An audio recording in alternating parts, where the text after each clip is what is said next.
of Tamil Heritage Trust's monthly talk series. India's heritage or history is a grand mosaic which is diverse, intricate, and deeply inclusive. Amongst its vibrant threads, we find the quiet and remarkable presence of Jewish communities who have hailed India as their home for over 2 millennia. From the Malabar Jews of Kerala to the Beni Israels belonging to Maharashtra, from the Baghdadi Jews of Kolkata and Mumbai to the Kochi Jews, we find that their stories have a unique chapter in our cultural narrative. When we talk about the role of Jews in India, we are not just talking about migration and settlement. We are actually talking about continuity, contribution, and legacy. The story of Jews' lives in India is not really one of isolation, but of cultural and creative fusion.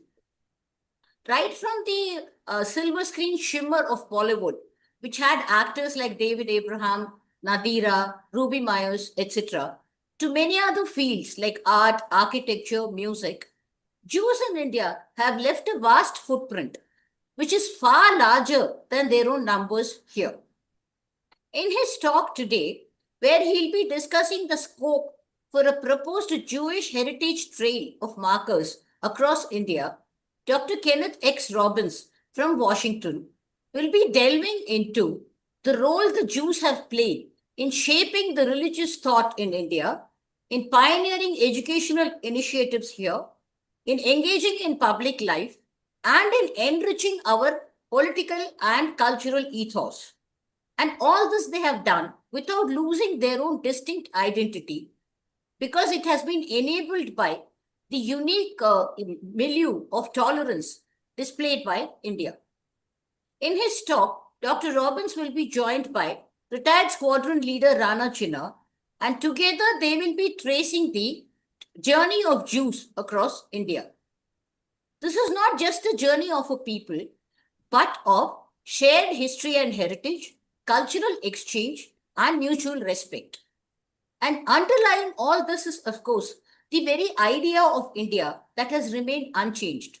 The idea of acceptance and tolerance, where we have always accepted different faces, different facets, and different identities, and amalgamated and integrated them into our own society, thereby not just allowing them to survive here, but enriching our own culture and ethos as a whole. Before we move on to the main program, let me give you a brief introduction about our organization. Tamil Heritage Trust, THT, or Tamil Paramparya Arakattalai, is a voluntary organization started by a group of like-minded people almost 15 years back.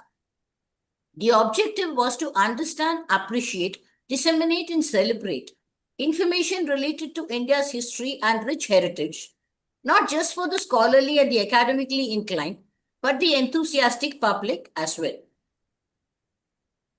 Towards this end, we conduct programs and events throughout the year. Chief amongst these are our talks and seminars. Our most popular program is the monthly Heritage Talk series, which we have been conducting uninterrupted for almost 15 years now, merely shifting the platform from in-person to online through and post-corona. As I already mentioned, we are in the midst of the August 2025 edition. Apart from this, we also have two specific programs. One called Pechu Kacheri or the Oratory Concert, which is conducted in the month of December, a two-day in-person event. It is meant to collaborate with the Margari Isai Kacheris of Chennai. The other event that we have is conducted in June. It is more scholarly and erudite in nature and an online event spread across 6 days. This year in June, our event was called Wanderers and Witnesses, Travelers' Tales to India. Apart from these talks and seminars, we also conduct various one-day workshops and other kind of sessions in THT. Our one-day workshops are called Housam, that is how to see a museum. And a session of this was conducted only last month, where we had about 30 participants. The other event, Housat, or how to see a temple, is being conducted tomorrow. And once again, we have about 30 registrations for the same. Apart from these, we also have on and off classroom sessions on a variety of topics like Pallava Grantham script, ancient Indian astronomy, ancient Indian mathematics, etc., where anybody can join and participate. Alama Ravai, another initiative of ours, is directed at the school teachers of Tamil Nadu. We have another initiative called the Docent Training, where we prepare docents to present historical sites and heritage monuments in a professional manner to the enthusiastic audience. Site Seminar is an in-house event of ours, largely meant for our own education and self-enhancement. We zero in upon a particular site anywhere in India, and our volunteers study it in depth. And then we have a series of seminars, and armed with all this knowledge, we go and visit these sites and experience it in its totality. From Tamil Heritage Trust, we have also instituted 2 awards to honor individuals. The first such award is called the Professor S. Swaminathan Heritage Award, named after our co-founder. This is given for individual contributions in the field of history and heritage. Right now, our window is open for nominations for this award for 2025. This window will be open till August 15th. Anybody can nominate either themselves or somebody known to them. The only criteria being that the nominee should be less than 50 years of age. The other award that we give away is called V. Venkaya Epigraphy Award, named after V. Venkaya, who was the first official Indian epigraphist of Government of India. This is given for individual contributions in the field of Indian epigraphy. Instituted by his great-granddaughter, Miss Sunita Madhavan, THT has been entrusted with the responsibility of administering this award. This award for 2025 was given in a function only last Saturday, and the recipient this year is Senior Epigraphist Professor Srinivas V. Parikar. We had this event in Chennai. We have a YouTube channel. You will find links to all our past talks here right up till today. You can subscribe to our channel and click on the bell icon to receive notifications. Our social media handles. This is our mailing address. You can mail us here to join our mailing list or in a voluntary capacity to join in any of our programs. As I already said, we are a voluntary organization. We do not have any dedicated financial backing. So any kind of contributions are welcome. You can use this QR code or UPI ID to contribute. It will be deeply appreciated. That in a nutshell is about Tamil Heritage Trust. Now, moving on to today's talk. As I already mentioned, Jews as an international community, along with their Indian subsect, have contributed immensely to movies, art, architecture, music, religion, education, and politics in India. This talk will describe the scope of a proposed Jewish heritage trail of markers from Mumbai to Kolkata to Chennai and from Trivandrum to Amritsar. The funding for this is being provided by the Jewish American Society for Historic Preservation. Jerry Klinger is the president of the same. Today, the speaker, Mr. Kenneth Robbins, will be inviting the audience to make recommendations for sites and help with securing permissions to install these memorials. Now, a little bit about our speakers. Our principal speaker for the day is Dr. Kenneth X. Robbins. He's a psychiatrist by profession and practicing from Washington. He's also a collector of South Asian art and author known for his studies of expatriate communities in Asia. Apart from the Jews in India, his interests also include the states of maharajas and other local and regional Indian rulers and Africans in South Asia.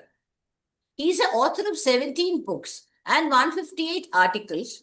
In 1990, Dr. Robbins also donated a collection of materials relating to India to the Smithsonian Institution. He will be joined briefly by Squadron Leader Rana Chhina, retired, who is a historian at the United Service Institution of India, Center for Armed Forces Historical Research. He will be talking about the entire experience of installing markers in India and what it feels like.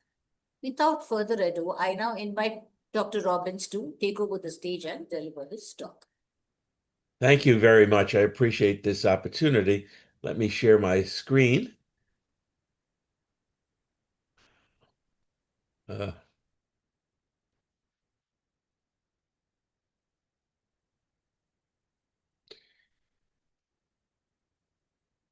that was a very nice introduction, and you're doing wonderful work. The history of India is not well known, and the country is so old, so vast, and population so great, and the history is so old that it's hard for anybody to get around this whole thing.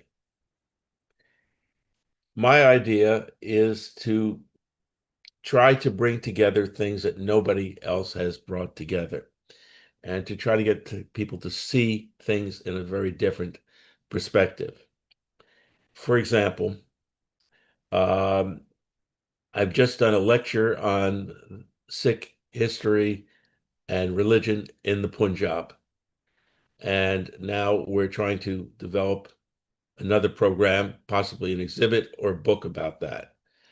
I've done 3 books about the maharajas of Gujarat, and now I'm planning some sort of trail of Saurashtra or Gujarat as a whole. And you can see the difficulty in doing something like this. There's so many trails you could make. There are religious trails, there are historical trails, there are cultural trails, there are trails related to Indian business. There are all sorts of different things one might cover. What I am fascinated by with India is the diversity of things.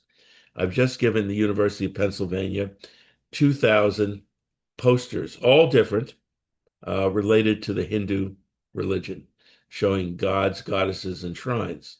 And the variety is so great. And at the present time, I have 12 paintings from my collection on display at the Smithsonian for an exhibit on Pushti Marg, which is a group that worships Krishna as a child.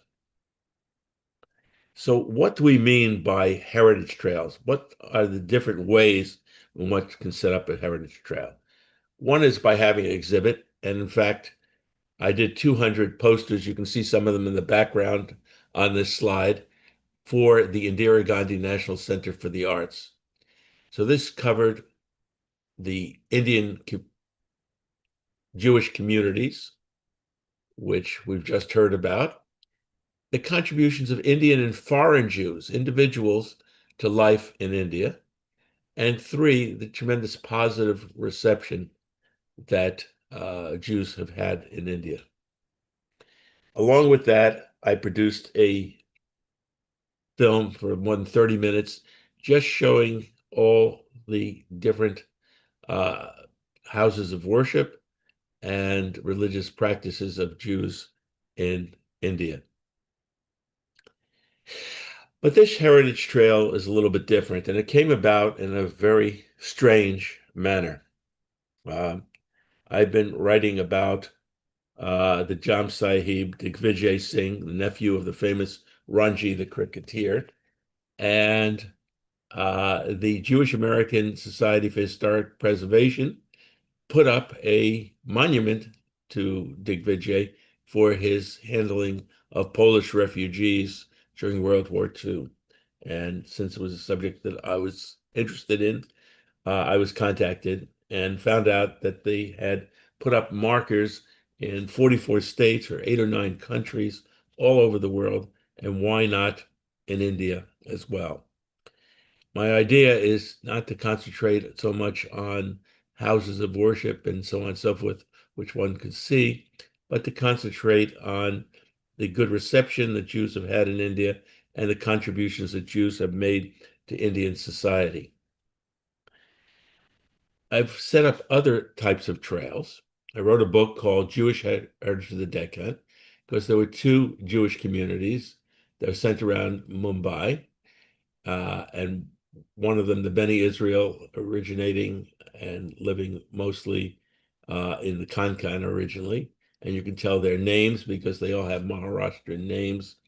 So they came from a place called Pen, and then Penkar, Rajpurkar came from Rajpuri, and so on. And the Baghdadi Jews who came much later. Now, the largest community of Jews in India were the Beni Israel. And they were rediscovered in the 18th century.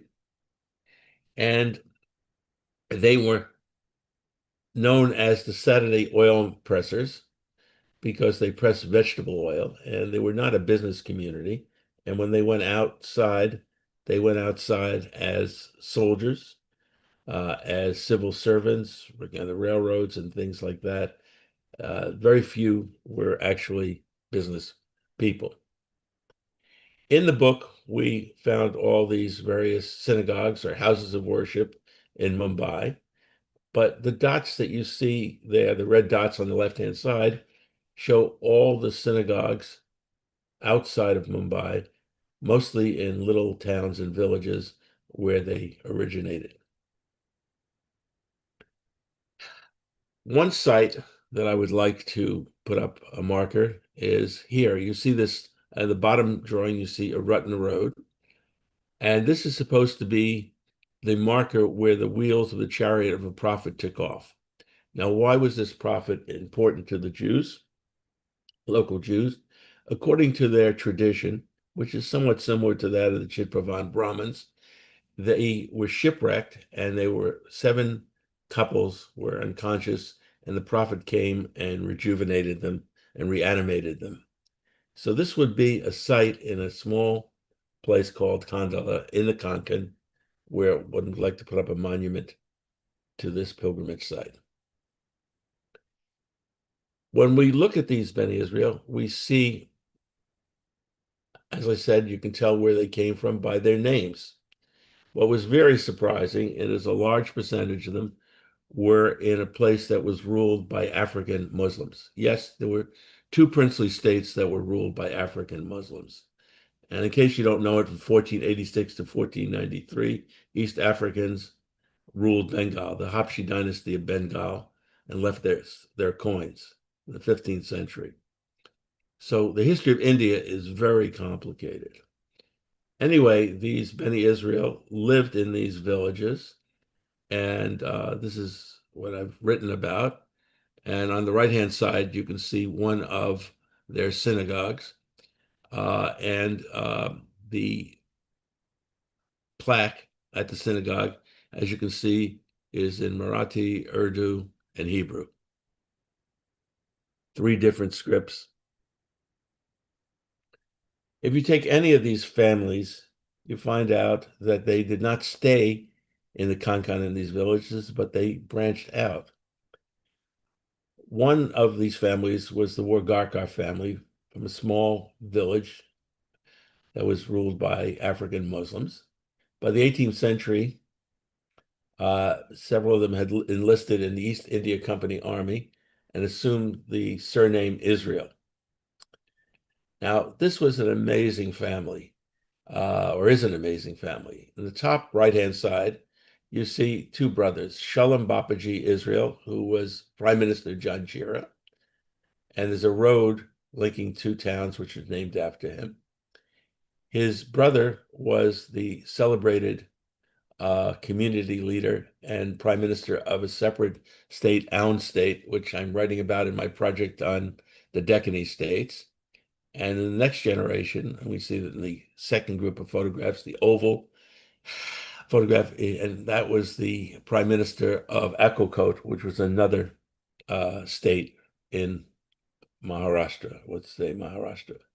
In addition to which, there were people like the Rear Admiral Benjamin Sampson, Chippy Sampson, and his sister Annie Sampson. Annie Sampson, in the 1930s, started a school for Muslim girls, which has over 5,000 girls today. So there's a Jewish woman who's establishing a school to educate poor Muslim girls. And Admiral Sampson's daughter is known to you as Leela Sampson, the dancer. And there are several other members of the family, but this gives you some idea about how in a single family, so many prominent people were, and we should have monuments to these people. One of the surprising things was that these people who had been living in the Beni Israel had been living in the village, and they had really very little knowledge of Judaism. And along came a missionary from Scotland named John Wilson.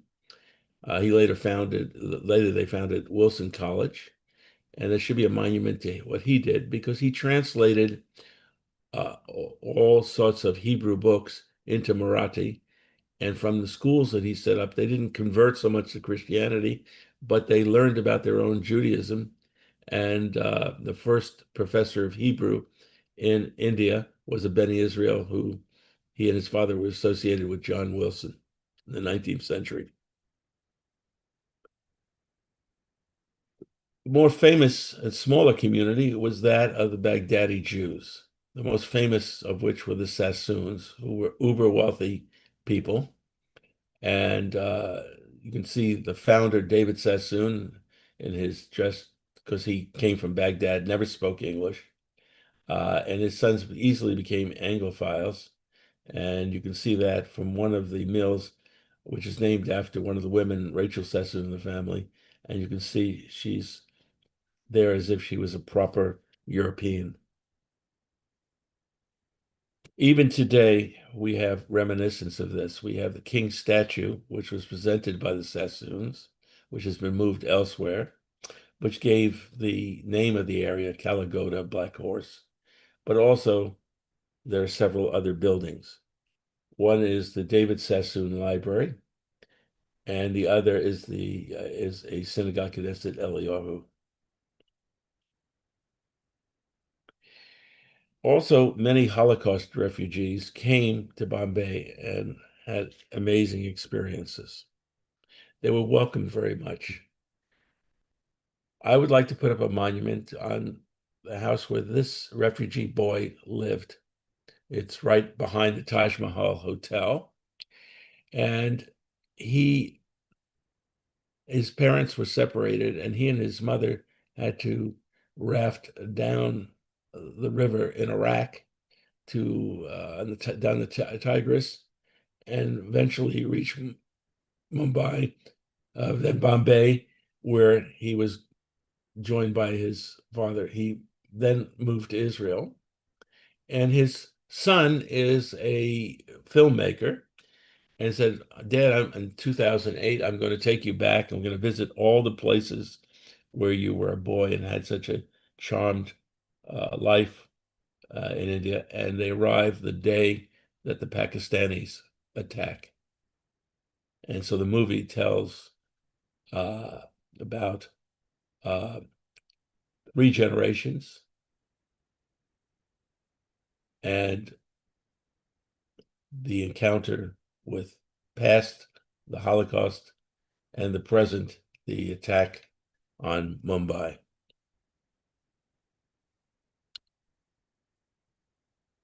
Jews were particularly well accepted, both Baghdadi Jews and Holocaust refugees in Calcutta. This is from a piece that was done by a painter in Bengal, and it shows the founder of the Jewish community on an elephant, really, which tells how he was given this privilege by a Nawab, and the most famous Jewish landmark of Calcutta, which is Nahum's Bakery. Now, I want to put up a mark at Nahum's Bakery. If you've ever been in Newmarket, Nahum's, even today, there are huge lineups of mostly Hindus at a Jewish-owned bakery to buy Christmas cakes made by Muslim bakers. And with all the hatred in the world today, it's important to see that. The artist showed that when the Jews came, they were welcomed and treated very well. And even when they came as refugees from Hitler, they fared very well and were free to worship in their own way. And there are 3 beautiful synagogues that still remain in Calcutta. But nowhere was the acceptance of Jews longer than in Kerala. Just put my screen back on. Oh dear.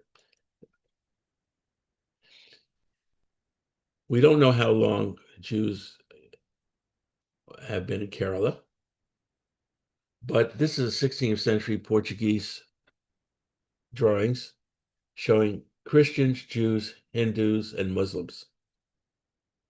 They all look the same.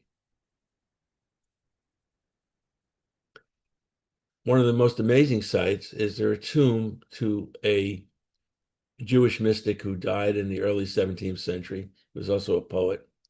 And these are Christians lighting St. Mary's candles at his grave. I've also seen Muslims worship there who seemed to not understand why I thought it was odd that Muslims were worshiping at a tombstone of a Jewish holy man. The most famous landmark in India that's Jewish is the Paradesi Synagogue, which was 16th century, originally built in 1565 to 68. And in that, one has an older set of copper plates, which gave the Jews certain privileges. I used to see these copper plates that were kept in the home of somebody in a shopping bag. And according to the community, they were 379, but really they're probably around 1000 AD. In the 16th century, knowledge that Jews were treated well in Cochin was so known that when a Spanish Portuguese Jew went to speak to Oliver Cromwell in England, he said, "You should admit Jews, look at how well they've done for Cochin and in Cochin." And this was recognized by the Indian government, who issued a stamp for the 400th anniversary of the synagogue.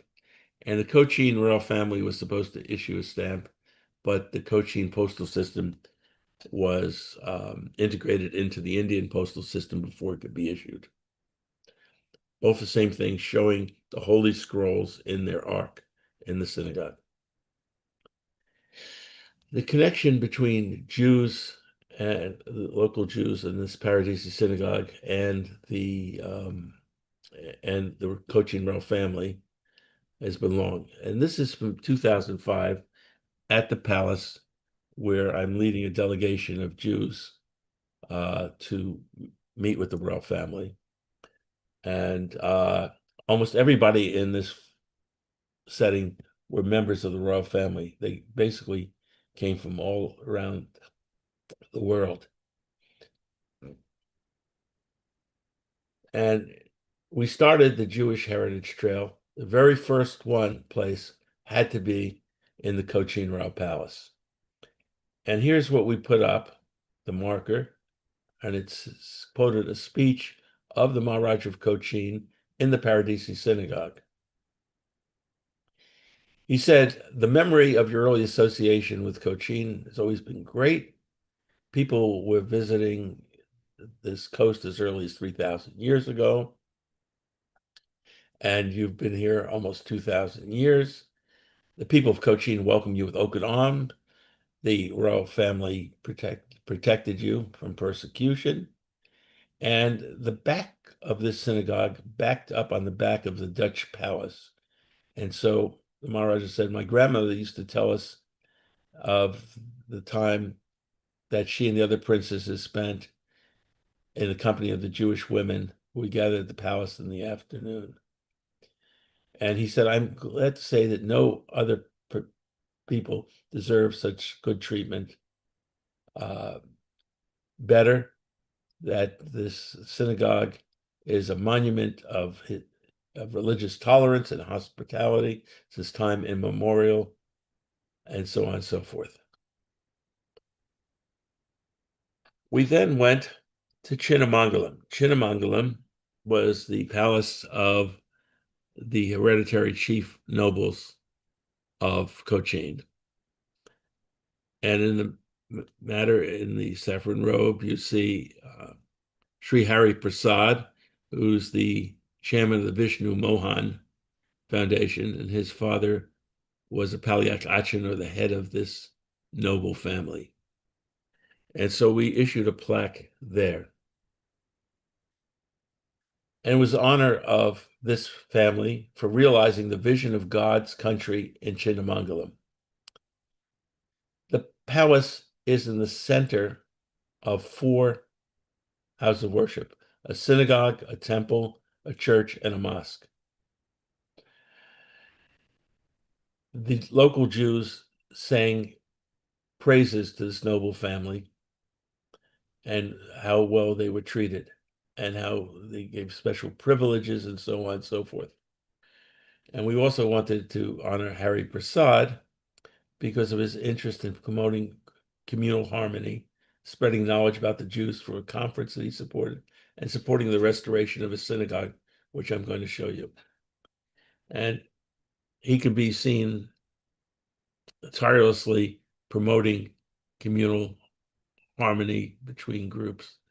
And I think we need to put up a monument to his work, some sort of marker in Chennai itself. And here he is. I was giving a keynote speaker at a Sufi conference in Makanpur near Kanpur, and I brought along Hari Prasad. So you can see all these Sufis, and there I am with my wife, the historian.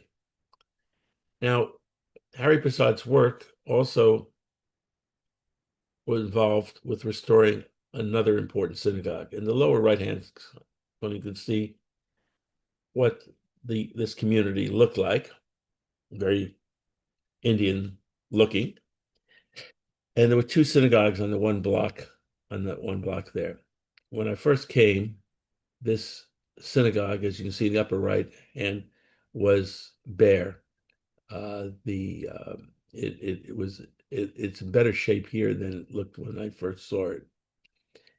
And the local man who's being shown with a shawl, given a shawl, is named Babu, and he is the Jewish fellow who has spent his life restoring the synagogue. And this is what it looks like today and how beautiful it is.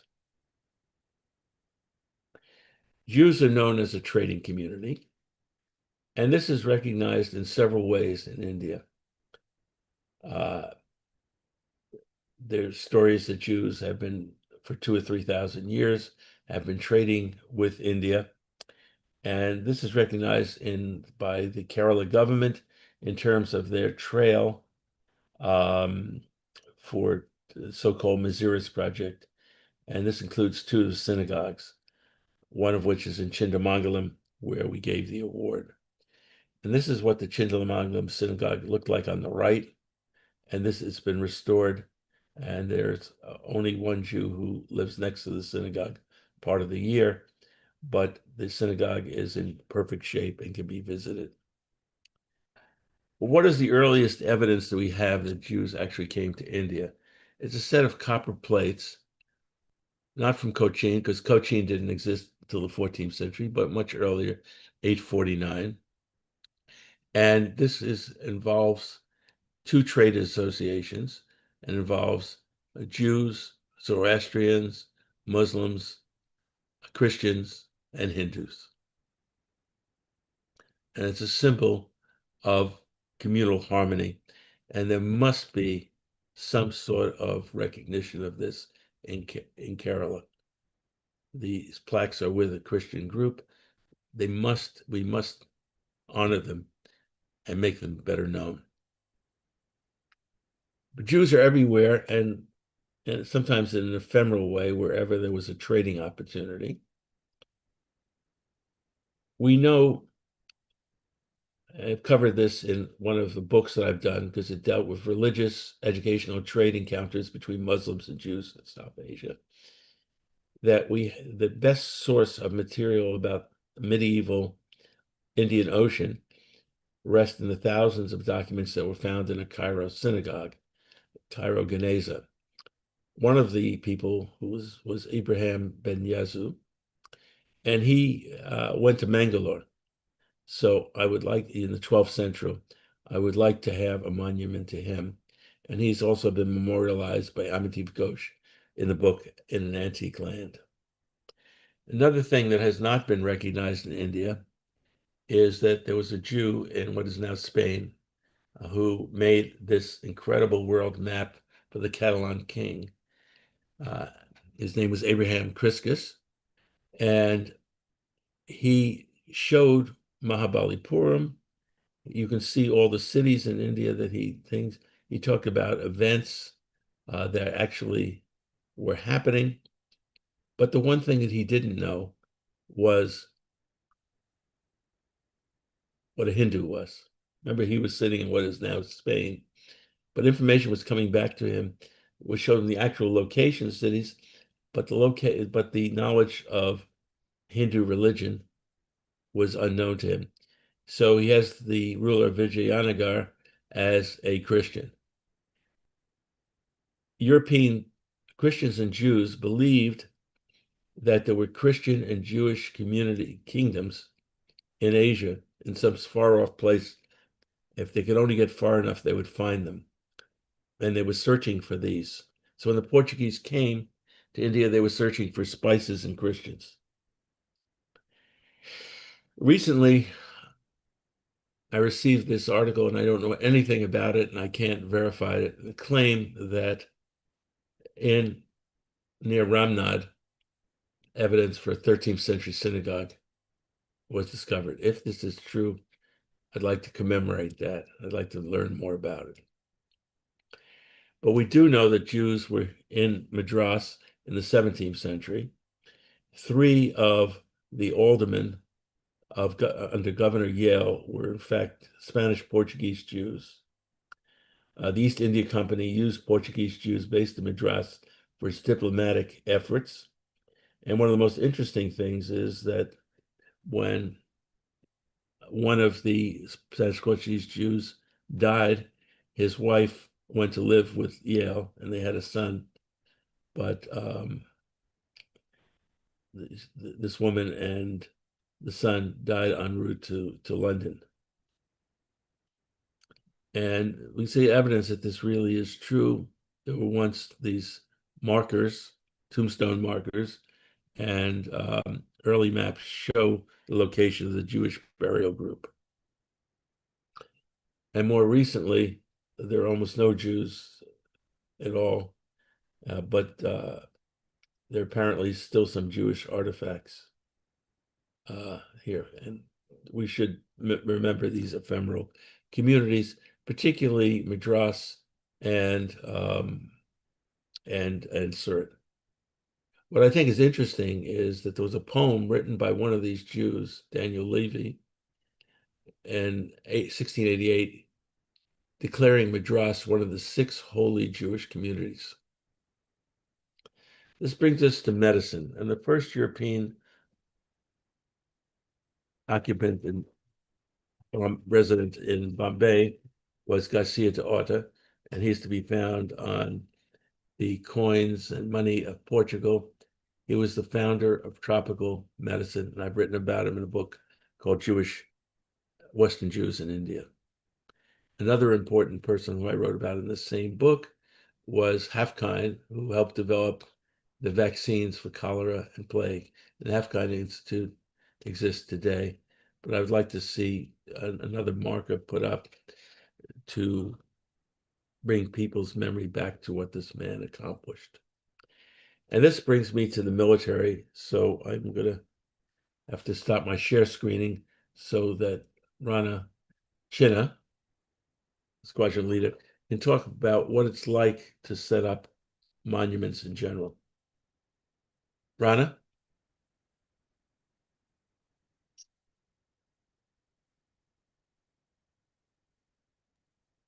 Can you hear me now? Yes. Yeah. Okay, great. Well, thank you, Ken. That was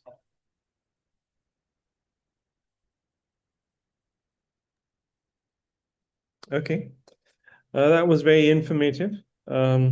As usual, one learns a lot. And I'd like to start off by thanking the organizers, the Tamil Heritage Trail, and yourself for giving me this opportunity to speak briefly on a subject that is of great interest. I'm delighted to hear of the fantastic work that the Heritage Trust, the Tamil Heritage Trust, is doing. It aligns a lot with what we are doing at the center which I look after, which is the Center for Military History and Conflict Studies at the United Service Institution of India. One of the things which we are focusing on is we're trying to set up a kind of a policy framework wherein there is a greater understanding of how we as a people, as a nation, need to approach the conservation and preservation and better grassroots level understanding of our military heritage in particular, because that is the focus of the work that we do. And heritage, as all of you are aware, it's not just material heritage, but you also have non-intangible heritage as well.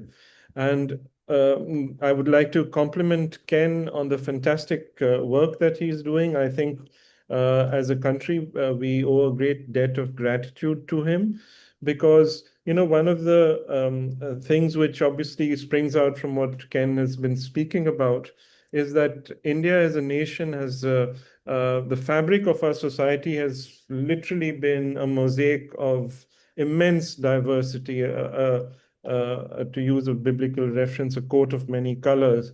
And that is, and one of these very,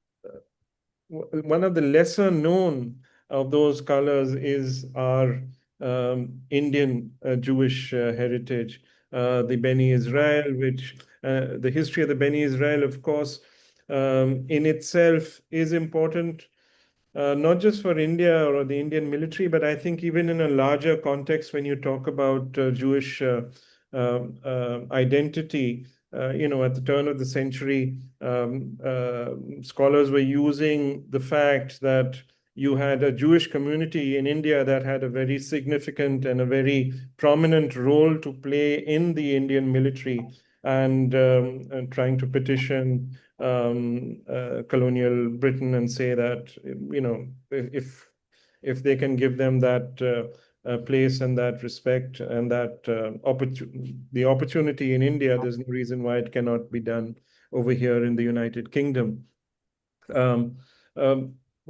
I won't go into it in great detail, but there is a kind of a, talking as a military historian, there's a linkage between what happens to the Beni Israel and what happens to what used to be known as South Indian classes in the Indian military. As all of you will be aware, that the British had formulated what they used to call a martial races theory. And towards the turn of the century, by the 1890s, this began to solidify, and they started shifting recruitment areas further northwards.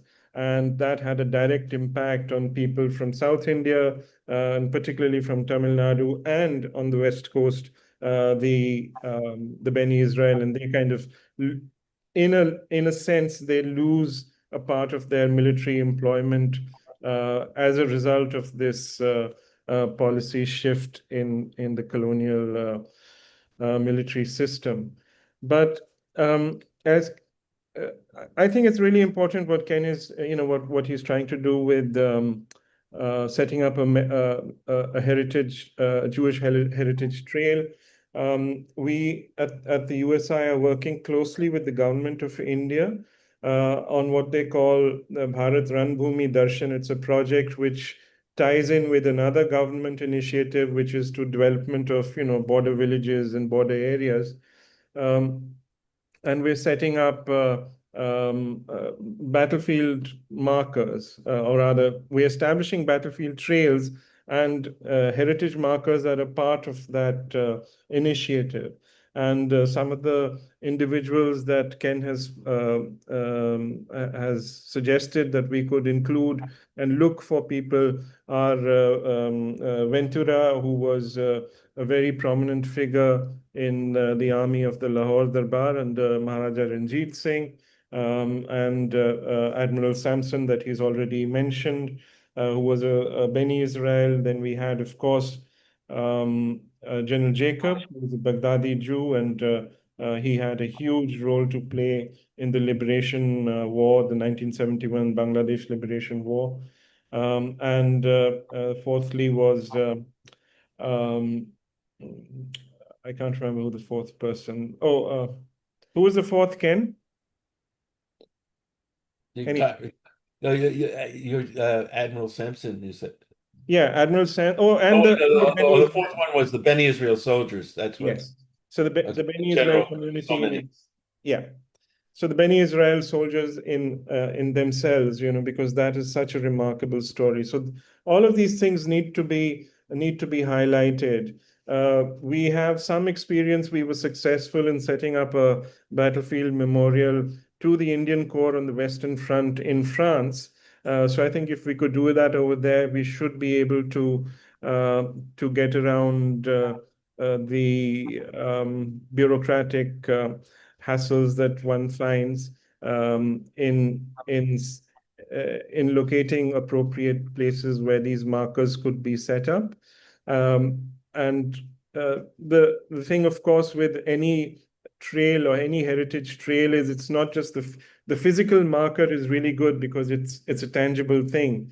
But what Ken is doing is he is providing the critical context for these physical markers, and that's the historical context, the social context, the religious context. So he's creating that, and without that, none of this really matters.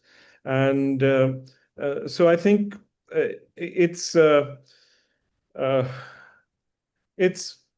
not easy. Nothing is easy in this neck of the woods, but I think it's worth the effort, and I'm glad that we are associated with this, because I think it's a very important thing, and given his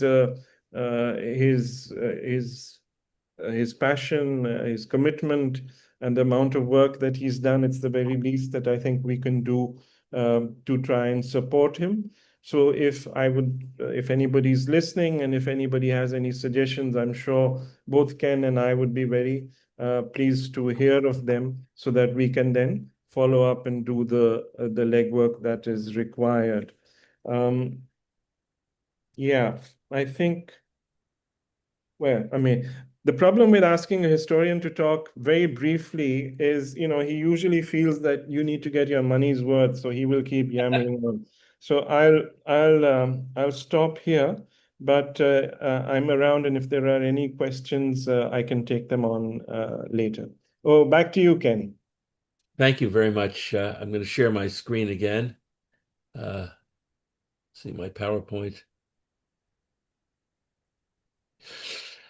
Okay, thank you very much, Rana. And I think you see the problem that we're having actually getting this done. And again, it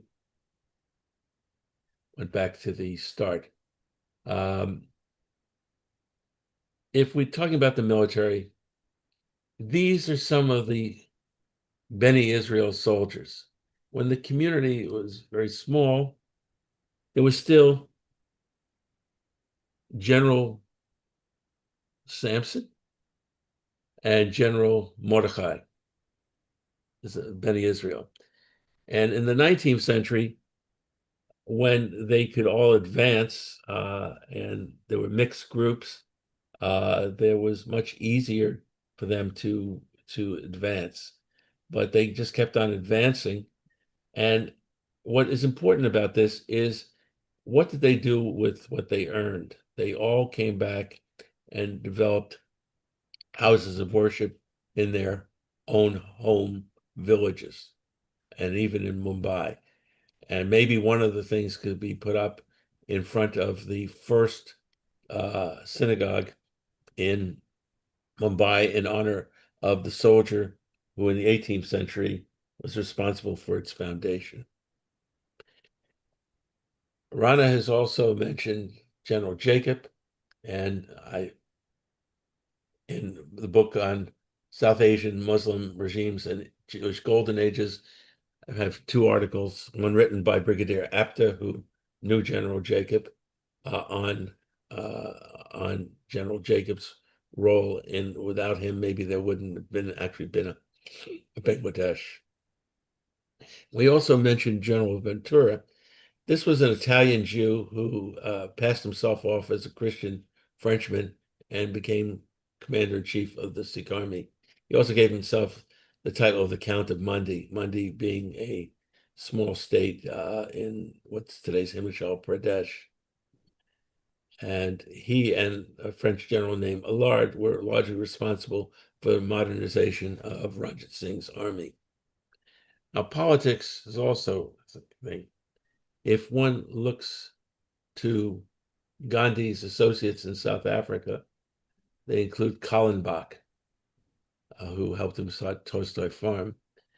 And on the right-hand side, you see my friend Yosef Hamid, whose mother was a Lithuanian Jew, and he created the Cipla firm, which saved millions of lives with very cheap AIDS drugs, and it's a statue to Kallenbach and Gandhi that he put up in Lithuania. Another one was a small state of Aund, which was associated with several people. One was of Jewish origin. Gladstone Solomon was the head of the J.J. School of Art, and there's a drawing in my collection of the Raja of Aund, at that point the chief of Aund. And Gladstone Solomon's grandfather was a Jewish merchant in St. Helena who played chess with Napoleon. His father was known as the Cape Disraeli. It was interesting, he was known as the Cape Disraeli and named his son Gladstone. Anyway, the Raja of Aund is very important if you're in Sir Namaskar, and for creating this Gandhian democracy. His predecessor had a Jewish prime minister, Jacob Babaji Israel, and the two of them, the Raja and Jacob Babaji, played a big role in helping the Koleskar family establish their network and their business empire. But most interesting is Maurice Friedman, sometimes known under his Hindu name. And he takes us to a different area from politics, other religions. He was a Polish Jew.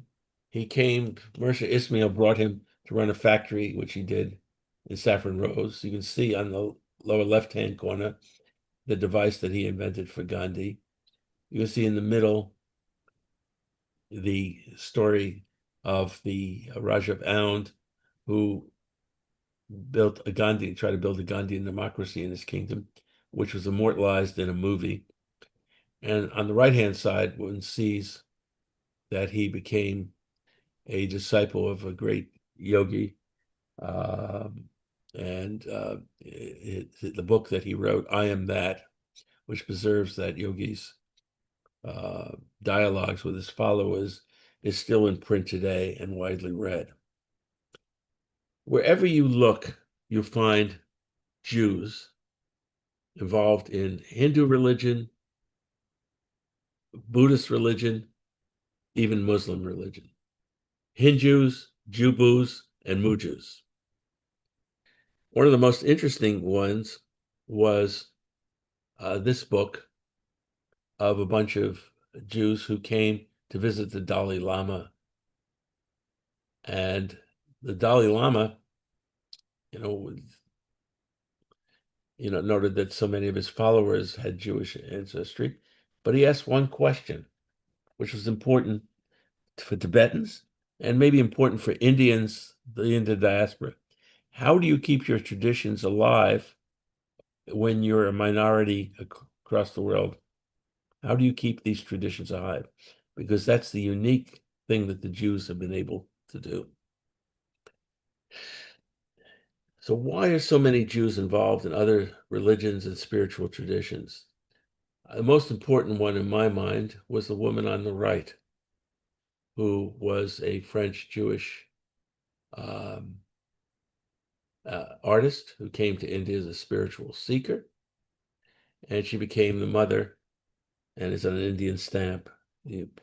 Most of you were Indian, certainly people in Tamil Nadu know about her and Aurobindo. But what you may not know, and what I would like to put up as a thing, was that she had a great ancestor. He was a great North African rabbi known as Isaac Al-Fazi, known as the Rif. Rabbi Isaac Fezi, meaning Fez. He was born in Algeria and studied in Tunisia, spent most of his life in Fez, had to flee persecution, went to Spain. And many of the great Jewish thinkers were related to one of his students was, most Jewish people would know Judah Halevi, and even some non-Jews would know Maimonides. But they were all people who came out of his tradition. So why is there not a marker showing her and her ancestor? There were also any number of Jewish artists. So I wrote a book about Jews in the Indian National Artists Project. I lost count of the number of female artists ranging back to the 19th century. Here is just one of them, getting her Padma Shri. Carmel Bergson was also a scholar, and she had this love of Cape 15 and Allura. And there she is in the one place that she felt really at home. The refugee art scene in Bombay was geared in the 40s by Jewish refugees. And here they are with the Possessive Artists Group.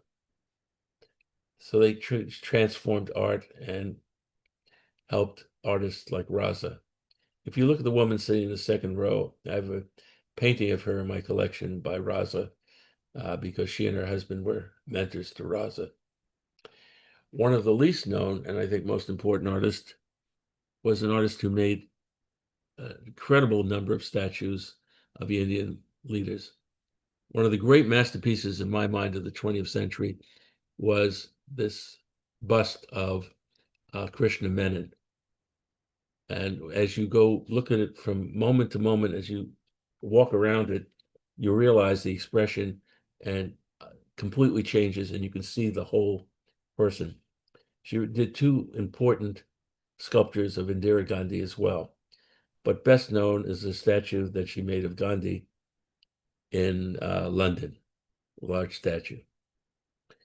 Then you come to architects. You have Moshe Safdie, who built the Sikh Heritage Center in Anandpur Sahib. This is one of, everybody in India should go and see this, not so much for the building, which is fantastic, but if you go through this, you'll get the whole history of the Sikh tradition. And then there's Otto Königsberger, who was the chief architect of my state. He was the father of tropical architecture. The idea that he had were things like, how do you ventilate a building so it will stay cool, and what sort of material should you use? He tried to make prefab housing for the Indian refugees at the time of partition. He was a founder of the art magazine Marg. I'm trying to get a marker put up for him in Bangalore. It's incredible that this man is not well known. Then a couple of people have said to me, older people, I don't think anybody uses this term anymore, I'll meet you in Steinabad. And I'm going, where the heck is Steinabad in Delhi? And the fellow who developed the Lodi Gardens, India International Center, and the Indian Habitat Center was Joseph A. Stein, another architect. And there are others. And then there was Walter Kaufman, who invented the tune for All India Radio. And there he is on piano playing with Zubin Mehta's father. He did over 650 concerts in India. He did this amazing work on the music of so Aboriginal music, if I can use that term, and Nepalese music. It was a great polymath.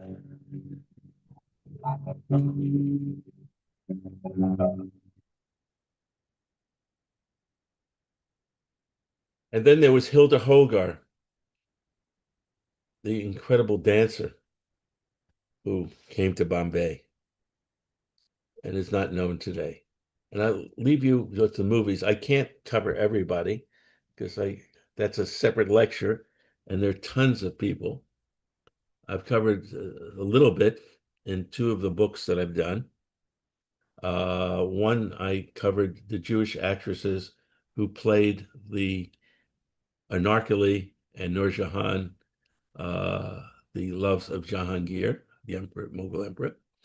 And in the book on the right on Muslim-Jewish marriages, I covered the marriage of the great actress Pramila and her husband Kumar, and their son was the one who made the movie, about blockbuster movie, Jodha Akbar, about Akbar, obviously.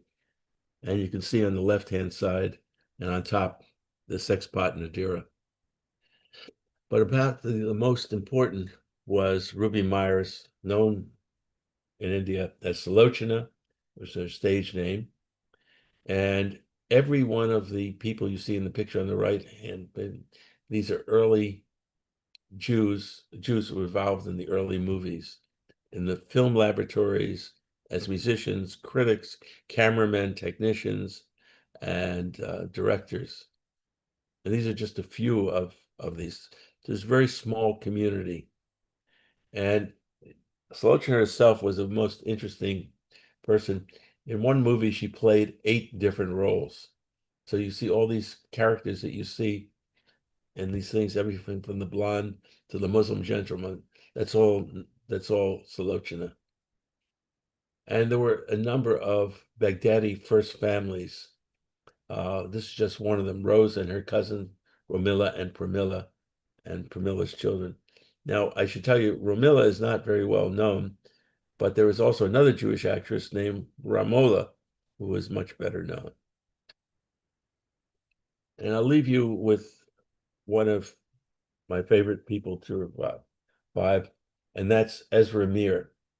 Ezra Mir was in Hollywood in the 1920s. He worked with Cecil B. DeMille and other people and made films. One of the things is he made a silent film with cowboy film. And there he is in a cowboy outfit in the 1920s. The only trouble is when talkies came in, his cowboy hero spoke with a Romanian accent, and that couldn't really survive. He came back to India, did the second Indian talkie movie, Nur Jahan, or Light of the World, and any number of other movies which I've documented here. But he also made hundreds and hundreds and hundreds of documentaries for the Indian government. And certainly he has not been memorialized in a way that he should. There were never more than 30,000 Jews in India. It's a very small number. But India treated Jews very well, and Jews returned this with the contributions that they made to society. Thank you very much.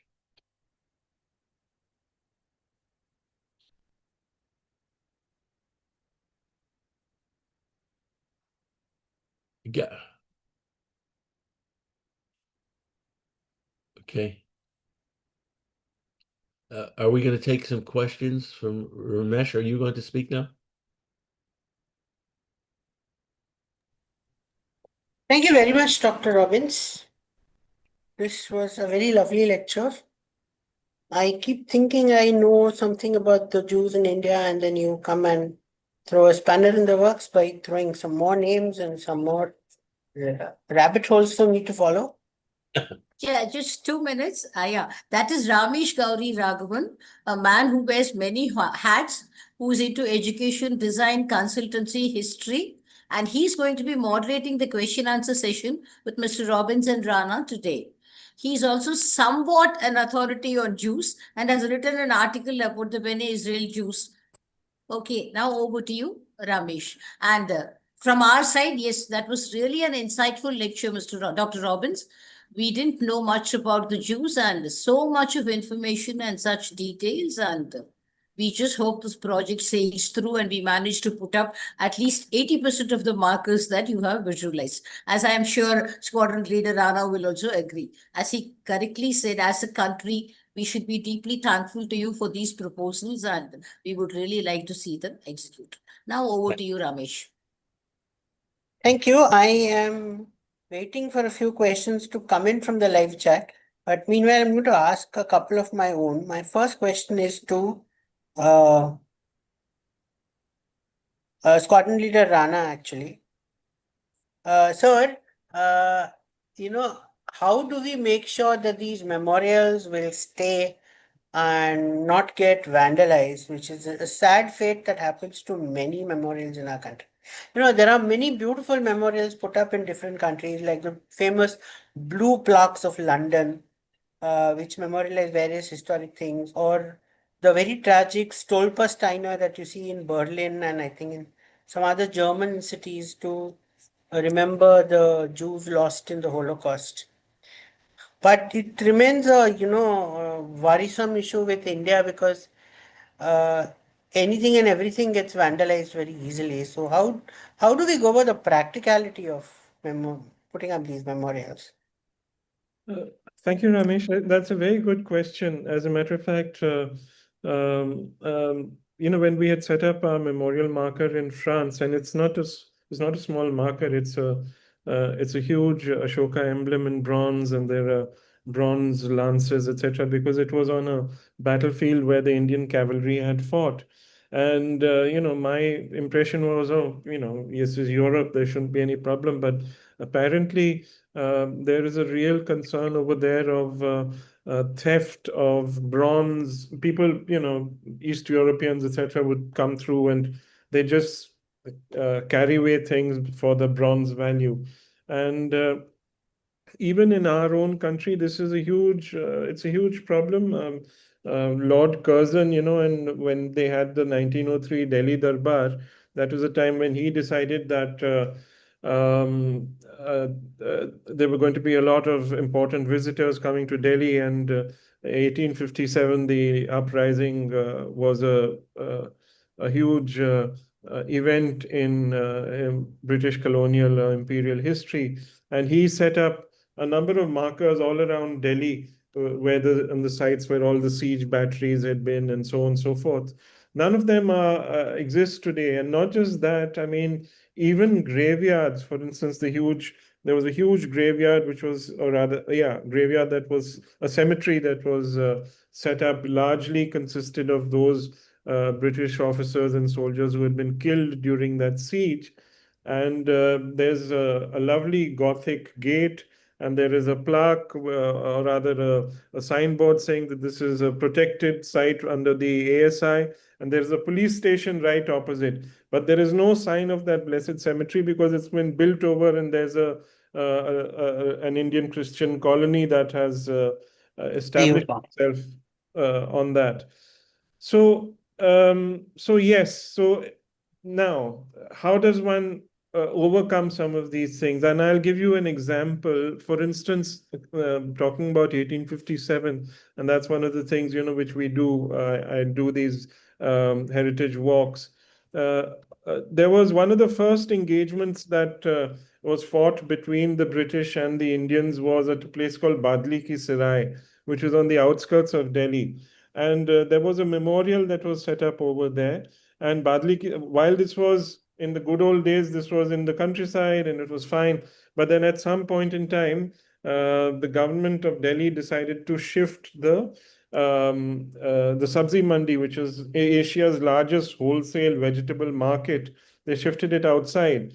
And now suddenly that back of beyond little place with that memorial, there's a mound in which a number of there was a Scottish regiment, and the soldiers, they died, they were buried over there. And later on, there is one gravestone, and there's a kind of a obelisk that's above that. And that is in immense danger of encroachment because, now all this place all around is being utilized by these vegetable vendors. And so land is at a premium. Now, what the way around for all of these things, and that's what we do when you set up a heritage trail, ideally speaking, I mean, memorial markers or museums or anything like that, that's in if you have a building or if there's something that links directly to a historic event, that's great. Otherwise, these markers, etc., they also serve it's a kind of a hook, because you're going to a particular place and there is something tangible that you can relate to, something tangible you can see. The way to ensure that these things survive is by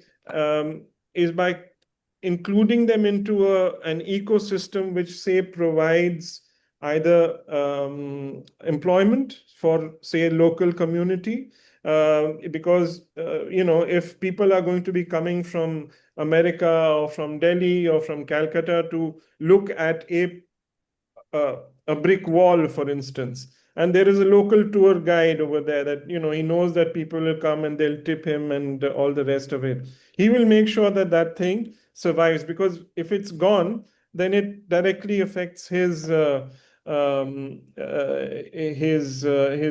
livelihood, possibly. Otherwise, one just, and in this day and age, of course, for instance, organizations like yourself, the Heritage Trust or other local community-based historical organizations. One of the best examples of a civil-military cooperation, I would think, is in Meerut.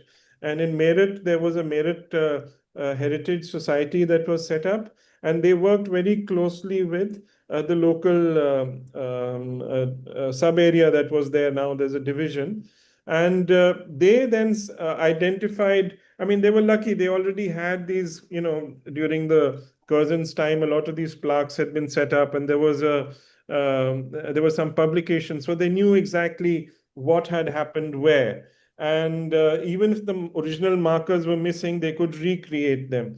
And they did this. It was a civil initiative, but they did it with the active support of the army. So some kind of a via media like that will have to be arrived at. Again, I think one of the advantages of this day and age is that with social media and other things, you can still keep some of these things alive. So, yeah. Perhaps right when you start constituting these markers, you have to provide for their maintenance, upkeep, and ensuring that they stay. Like, it should be part of the whole proposal. Not that just we put up a marker, but that how it is going to be maintained or supported for at least the next 50 or 100 years, so to say. You're absolutely right, ma'am. I mean, if you can do that, for instance, the one we did in France, we managed to get the Commonwealth War Graves Commission to take on that responsibility of maintaining the surroundings and the arboriculture and all the rest of that.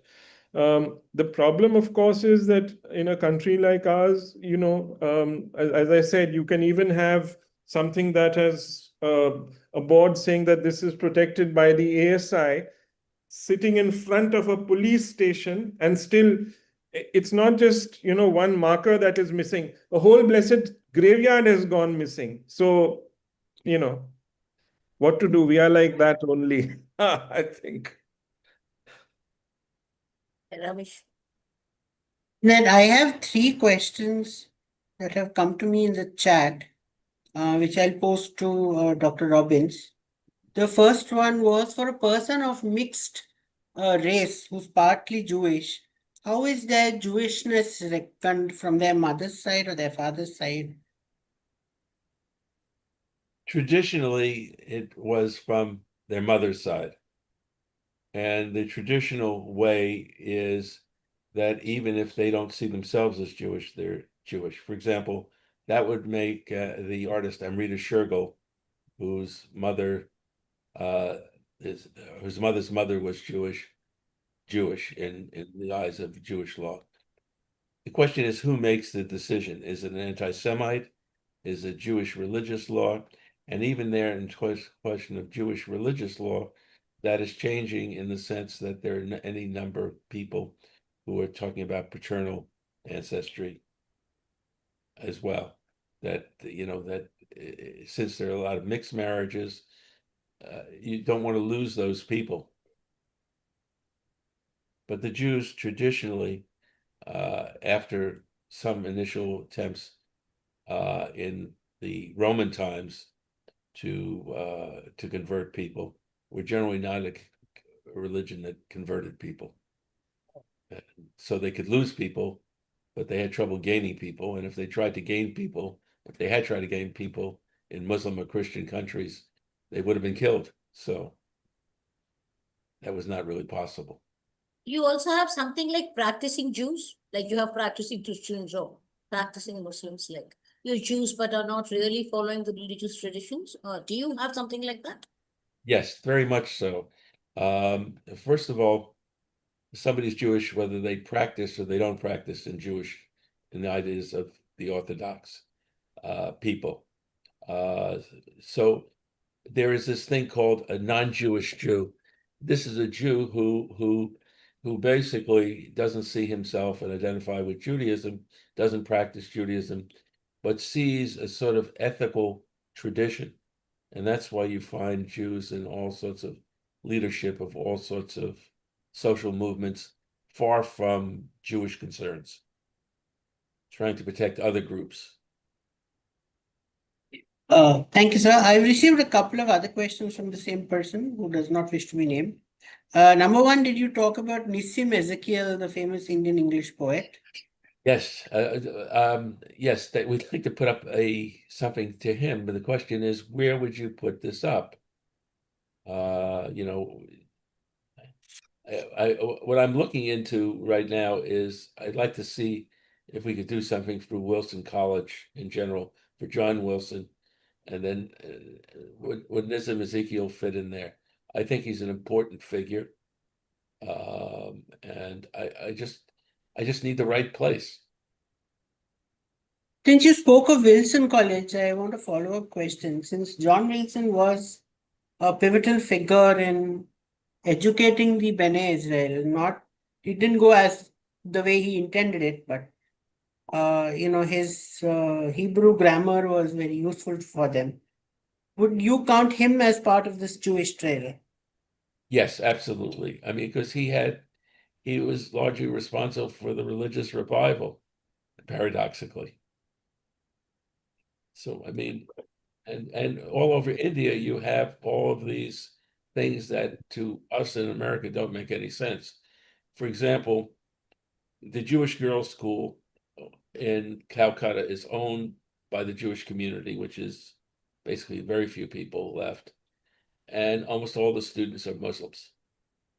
So these girls come in their burqas, and then they get into their college uniform, their school uniforms that have a Jewish star on it. You know, when people hear that in the rest of the world, they don't believe it. It's so. I mean, this tradition that people go to cathedral schools without losing their religion, and so on and so forth, is something that we don't know about in America. This same person has a third and last question. I thought Janjira was a princely state ruled by Habshis. It was also a Jewish colony, was a surprise. It was what? A Jewish colony. Yes. Well, basically, the tradition is that the first Africans came to the island, which was then under the rule of coolies, a different community, and they pretended to be merchants, got the coolies drunk, and then came out of boxes. They pretended to be traders and conquered the island. And it became part of Ahmednagar and Bijapur. And it was under Malik Ambar, who was the strong man of Ahmednagar, that Muslim group took control. And this elite was only a few hundred people. Approximately 76% of the population was Hindu, and these were African Muslims. And all over, in almost every village, there were 2 or 3 Jews, Beni Israel. There were more Beni Israel than there were Africans, but together, I don't think the Africans and the Jews combined were even 1,000 out of 100,000 people.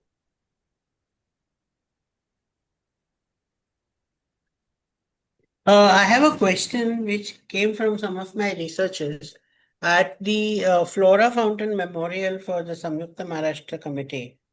There is the name of 108 martyrs listed, and number 2 is David Pezarkar. Joseph David Pezarkar being the full name. Now, I've inquired with a lot of people, including the Pezarkar family. They know next to nothing about this gentleman. So here you have a Jewish person with a memorial, but with next to nothing else known about this person. Yeah, I think you're absolutely right. And, and this is an opportunity for research, but we have to be very careful about setting up false things. Because when I first came to India, there was a false story about Flora Fountain, that it was named after Flora Sassoon, which is not true. Yes. So in our efforts to prove things, we may add to confusion, and when we can, we should correct each other. Yeah, I had a question to ask you. Since Jews have contributed so much to our history in the past, what about today? Are Jews playing any important role in India?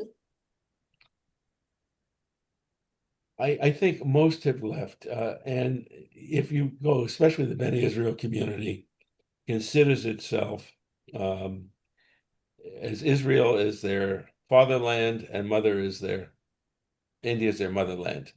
So they have this dramatic thing. And I'm working with Ravi Bankar, who is working on setting up the Indian Jewish Heritage Center, which is coming out of an old Kochini thing in Moshev Navatim in Israel. So right now there is this tremendous movement to move India and Israel closer together because of the long positive history and geopolitical reasons. I could add to that, there are many prominent Indian citizens of Jewish origin still very active, contributing to the country. I think one of the most famous residents of Chennai is Jewish, if origin, if you know Leela Sampson. Yeah. So I think that they're still there. Many of them contribute in very prominent ways. But as Dr. Robbins pointed out, many of them have done the aliyah to Israel, or I think, which is true generally among the Indian middle class, is that the more affluent of them have chosen to head to foreign shores and set up, lives in London, Australia, Canada, etc. I mean, are there Jewish communities at all in India now? Anyway, just as you have other minority communities, are there Jewish communities who get together or congregate and have their own activity and things like that? The only place where there's still any degree, it's less, is in and around Mumbai, especially in Thane. The synagogue in Thane is the biggest thing, but there are still activities in a number of synagogues, and it's all Bene Israel. There are almost no Jews left in Cochin, and Baghdadis, Jews, very few, and they're not increasing in number, they're decreasing. It's mostly older people. And I think that they are now part of the Indian diaspora, and that's important. Yeah. They say that they should not be considered giving up India, they should be part of the Indian diaspora.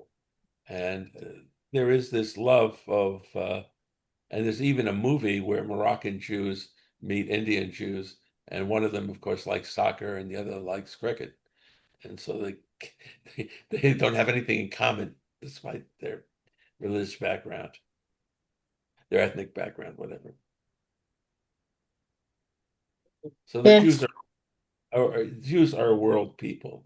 That it's important to understand that, and that this is a group that started in Western Asia, and until quite recently, I mean, there were 25-year-old communities in Baghdad of Jews, and they represented a large portion of the population. And now those communities are gone. Algeria, there were Jewish queens and rulers in Algeria before the Muslims came.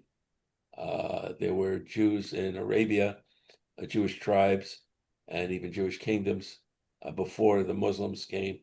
And Jewish communities have come and gone all over the world. Do you have any more questions, Ramesh? I have many, many more, but I can put them to Dr. Robbins as and when I meet him. No, that's okay. If him you okay. have, maybe you can have one last question before we wrap it up. Yes. But there is one thing. How much of the memory of Jews persists in Madras itself? And does the city have any memory of its own Jews? I don't know the answer to that question. I know that the cemetery was moved, and I've never been to where it was moved to, but it had mostly modern graves. And what's interesting is that I'm not quite sure what happened to all these old tombstones. We have pictures of these old tombstones from the 17th century, and they're quite elaborate. Whereas there's an ongoing cemetery in places which don't have that long Jewish tradition, like Bangalore. Hmm.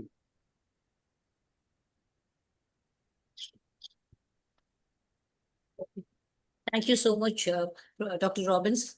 As I already mentioned, you threw light on a topic about which we didn't know much at all.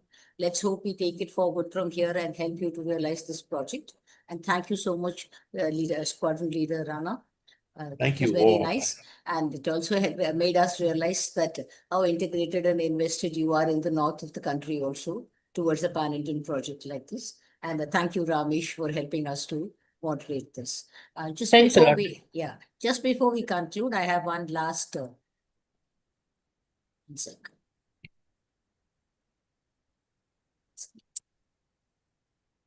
Yeah, as I already mentioned, our Swaminathan Award nominations are open for Professor S. Swaminathan Heritage Award, and this window will be open till August 15th, 2025.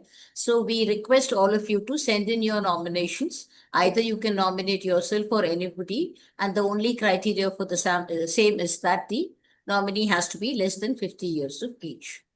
And then I hope to see all of you in the next month's monthly talk. Thank you so much for attending. And anybody who missed this talk either in part or full, you can find the link for the same in our YouTube. Once again, thank you so much, Dr. Robbins and Rana and Ramesh. Thank you. Thank you all. Thank you very much. Thank you. Thank you. God bless you. Bye. Thank you. Thank you. Bye. Bye.